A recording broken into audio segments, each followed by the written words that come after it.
All right, so welcome back to the South African Morning. I'm Gareth Edwards. A government task team exploring the possibility of making vaccinations against COVID-19 mandatory. But of course, the very big question we're all asking, can they be made mandatory without attracting any legal challenges?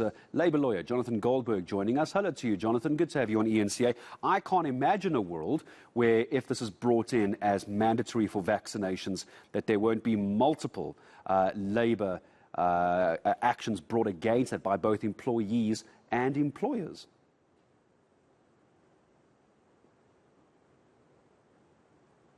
Jonathan, you with me? Just double checking you can hear me. If so, what kind of legal challenges are you expecting, do you think, if vaccines are made mandatory? Good morning. Good morning, Gareth. Thank you. That sounds much better from your side.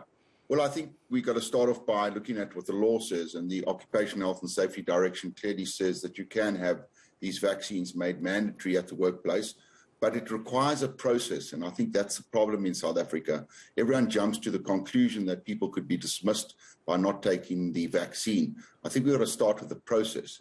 And remember, the legislation that surrounds us is the Occupational Health and Safety Act, and employers have to ensure that their workplaces are safe. As Martin Kingston says in this morning's Business Day, that effectively you don't send miners underground without the safety equipment. And it's exactly the same here. Employers have to make sure that the workplaces are safe. This is a biological hazard, COVID-19, and effectively you've got to ensure that people don't transmit it to the workplace. And one of those ways is to do a risk assessment. That's the starting point. How exposed are people in an office, in a call center, in a mine, or in a manufacturing environment? Then you go forward with get a process. So the law is very clear.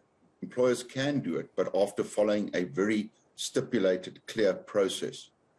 People will then come back to the constitutional right, and the previous guest on your show talked about the constitutional right of freedom. But every constitutional right in the country is limited to what's fair and free in a democratic society. And that's the balance between health and the balance between the fact that you have, in certain circumstances, then would have to have a vaccine.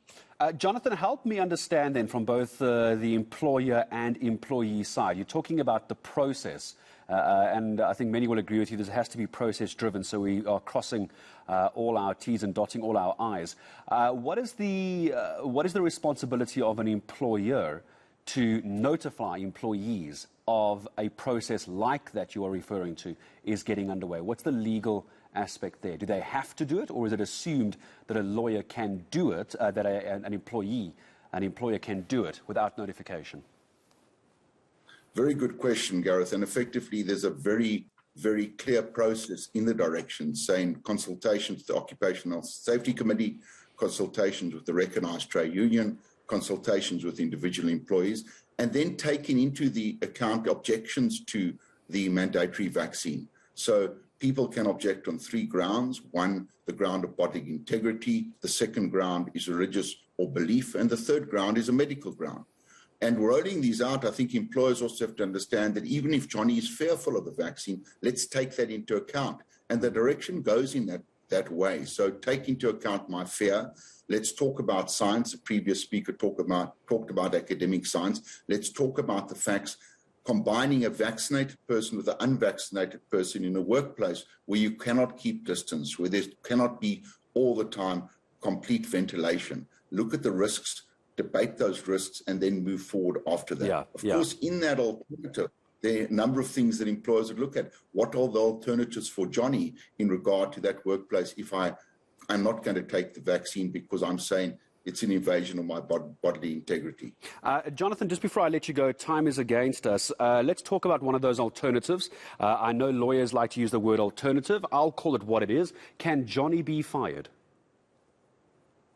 Ultimately, Johnny could be fired, but again, everyone jumps to the dismissal. There's a long process. So in the rollout in the companies that have come forward with mandatory vaccines policies, it would not be before January or February, if you implemented the mandatory vaccination policy now, that you'd even get to that question. Take an example.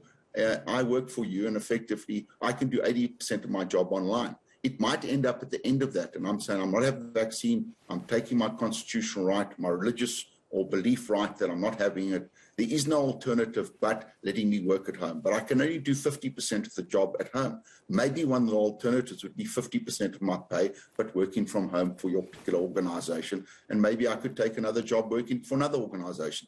Those are alternatives that we looked at if you do a proper process.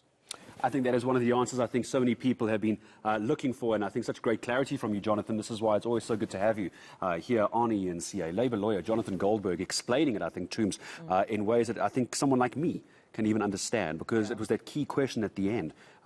Jonathan used the term Johnny in this case. So can Johnny get fired? It's not as simple as that. Right. Between you and the employer, you've got to try and find other ways of making it work. Such an important discussion. We'll have many more of those, I'm sure, as the weeks go on.